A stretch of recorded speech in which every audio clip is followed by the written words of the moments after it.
1996 is a year I'll never forget. I call it the year of my stalker, and this is my story. I hated having to move during my senior year in high school. My family settled in a small Midwestern suburb, and fitting in there was hard. The friend groups there were strictly divided, some more popular than others. The other kids had grown up together since elementary school, so they had all this history together, and I found myself on the outside looking in. Also, I'm kind of an introvert. I'm not one of those girls that like drama. I'm pretty quiet, and I just do my own thing. Of course, that made it even harder to make friends in a new school. The few guys that approached me had issues with hygiene and boundaries, so I politely declined. Another thing I should mention is my parents don't have a lot of money, and I've had a job since age 14. I started working at a pizza joint right after moving. The hours were pretty good, and I liked the tips. I was on a delivery route late one Friday night, so I drove my old car up into the hills, where the wealthiest people in this community live. I noticed several cars parked on either side of a long driveway. I recognized a few of them from the high school parking lot. I parked in front of a two-story house with a wide lawn and balcony.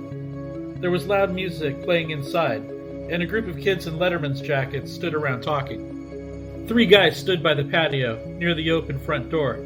I recognized them as seniors from the varsity football team. They were holding beer bottles, talking and laughing.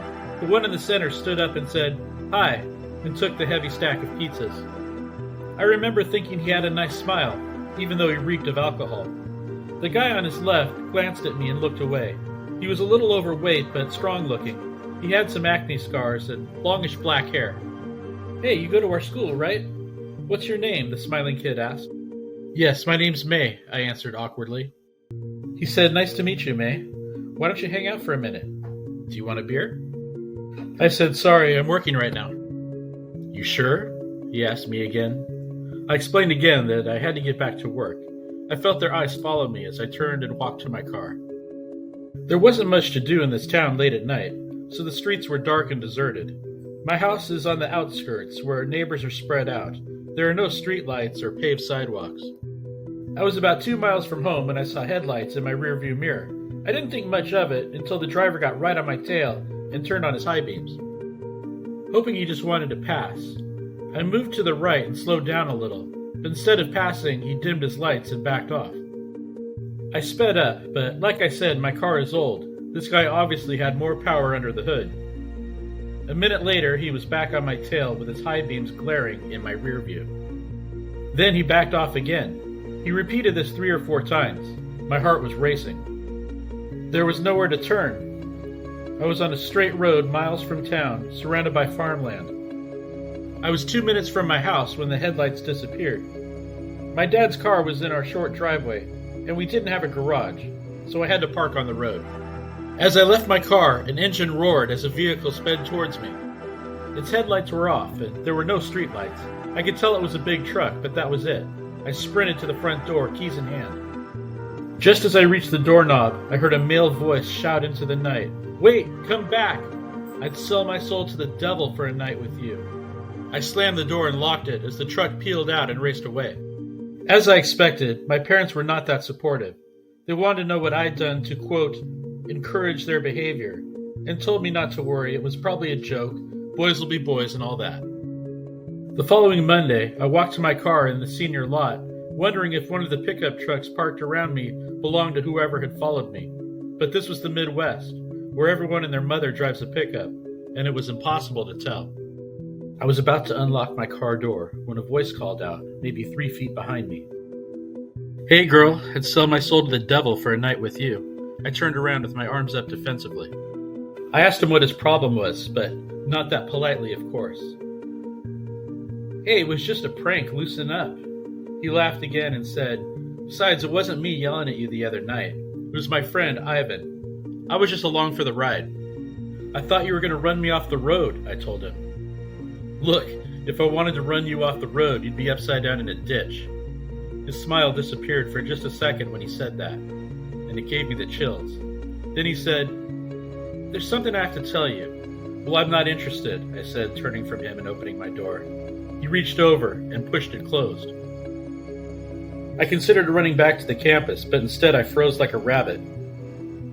"My friend Ivan, he really likes you. I know, he shouldn't have yelled at you and scared you like that, but he's liked you for a long time. The moment this guy took his hand off my door, I hurried into my car and drove off. He was still standing there watching as I left the parking lot. The next day, I figured out who Ivan was. He was the guy from the party sitting to the left, the quiet one with the dark features and acne scars. A girl I'd never met walked up to me in the hallway. I recognized her as one of the sophomore girls that hung out with the varsity football players. She started explaining that Ivan was really nice. He was a great guy and that he had a total crush on me, and that he was sorry for scaring me. I tried to ignore her and hurried to my next class. I distracted myself after school by focusing on work. Another girl approached me in the library a few days later. She was a varsity cheerleader and known as one of the queen bees among the popular girls. She spoke to me as if she was my counselor.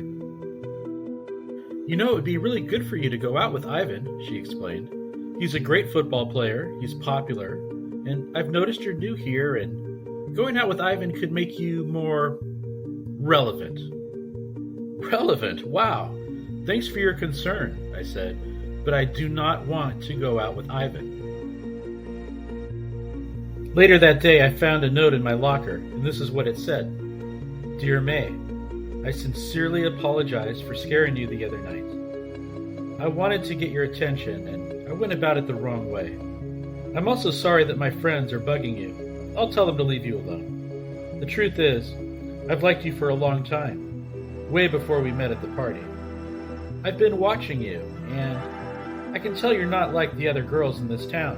You're smart and pretty, and you're your own person. And I want you to know that I'm more than just a football player with some popular friends. I'm a lot more than that, and I'm just hoping you'll give me a chance." Yeah, you are more than that, I thought to myself. You're a stalker and a creep. And to be honest, I wasn't used to such intense male attention. I've been described as not quite cute, and I've never really considered myself all that attractive. What I later realized was that, combined with me being new to the community, made me seem more vulnerable and therefore more accessible to a stalker.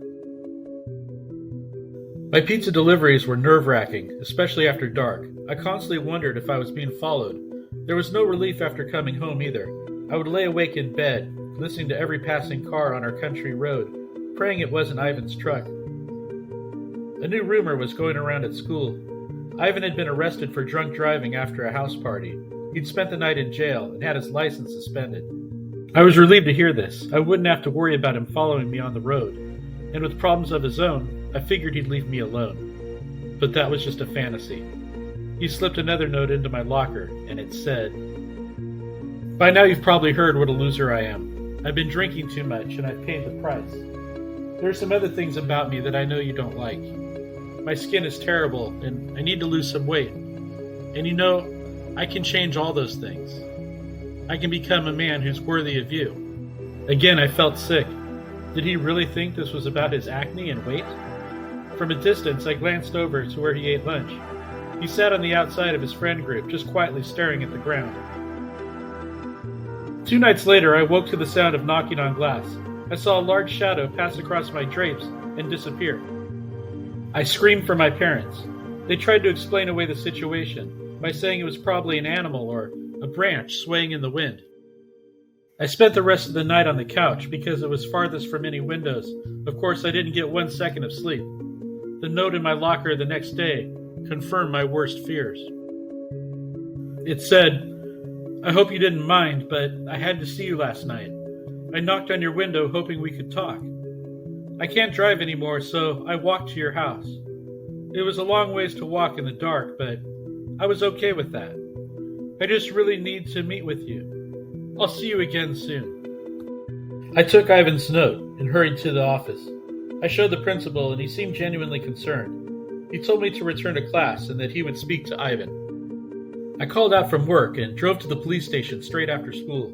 I spoke to an officer about getting a restraining order. He told me the note was important because it was physical evidence and an admission to trespassing. The police assured me the restraining order would take effect immediately. Driving home, I was haunted by the intensity of Ivan's obsession. I knew he lived in the hills, about 6 miles from my house. The image of him walking a dark country road in the dead of night just to creep around my bedroom window was hard to shake. The next day I was relieved to see that Ivan was absent. I went to sleep that night feeling like I had accomplished something by standing up for myself. Even my parents were finally taking this seriously. But I woke up around midnight to a tapping sound outside my window. A shadow crossed my curtains and disappeared. I screamed for my dad, and he ran in with his hunting rifle. I called the police, wondering how long it would take for them to arrive. The tapping started again, this time on the living room window. Then it moved to the kitchen window, louder this time. My dad ran outside, leaving the door open. Then I heard footsteps all around the house in the dark. A gunshot rang out in the night, followed by approaching sirens. I hurried to lock the door. Then I froze as Ivan appeared in the doorway. He didn't look angry. His face was expressionless. He stepped inside. The sirens were louder now, and I wondered where my dad was. He said, "Hello, May. I need you to know I'm not mad at you for reporting me." Police cars pulled up next to our house. The living room was flooded with light from their sirens. "But now we finally have a chance to talk.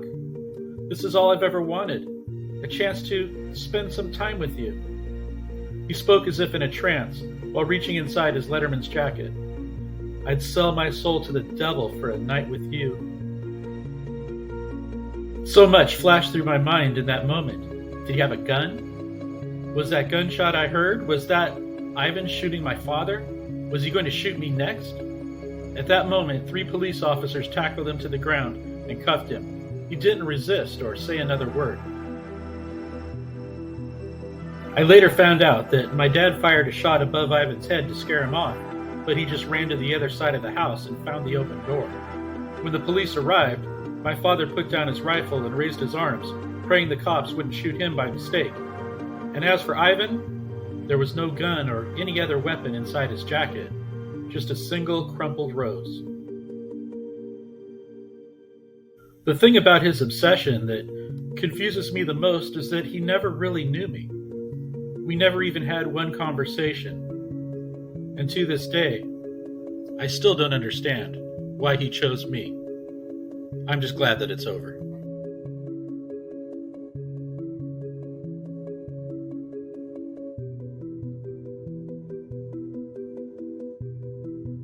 My name is Mary. I'm a female high school student, age 17. This incident happened a year ago when I was home alone after school. The door to my family's apartment locks automatically, so I propped it open while getting the mail. I was talking to a friend on the phone the whole time and not really paying attention to what was going on around me. I let the door swing shut behind me and then went to the kitchen and sorted through the mail, leaving the bills on the table for my parents. I went to my bedroom and sat on my bed, still talking on the phone. In that moment, I reached for something and dropped my phone on the carpet. I reached down to pick it up and saw something straight out of a nightmare. There was a man under my bed, staring at me from out of the darkness. I feared an attack if I screamed. His eyes were flat and expressionless. His hair was tangled and messy, and he was laying perfectly still. Afraid that he'd attack if I screamed, I said, "I'm going to take a shower now. I'll call you when I get back out." The bathroom is just down the hall from my bedroom, so I hurried in and locked the door behind me. I turned on the shower, and then I heard footsteps in the hall. I frantically opened the bathroom window and slid out. Fortunately, I live on the ground floor. I ran across the street and called the police, and then I called my parents. The cops arrived a few minutes later. I gave them my keys and they went inside. A short time later, they returned with a man cuffed between them. He was struggling and didn't appear to be in a trance anymore. Instead, he looked really crazy and angry. A female officer comforted me while the police searched the apartment. They found an old backpack with a rope, knife, and a roll of duct tape in it. He was waiting by the bathroom door, thinking I was in the shower. This man had snuck in behind me while I was getting the mail. I was talking on the phone and not really paying attention to my surroundings. While I dropped off the mail in the kitchen, he had the time to go and hide under my bed. I later found out that this guy had a long criminal record for break-ins and stalking. I was traumatized for a long time after this, and for a while it was almost impossible for me to sleep in my own bed. Finally, my dad and I went to a hardware store and bought cinder blocks. We slid them all under the bed and found they fit perfectly between the floor and the bottom of the bed frame. Now there was no room for anyone to hide under there, and it made me feel a little more secure. My trauma slowly improved over the months of counseling. Most of all, though, I'm thankful to be alive. Things could have ended much worse. If you enjoyed this video, please like and subscribe, and thanks for watching.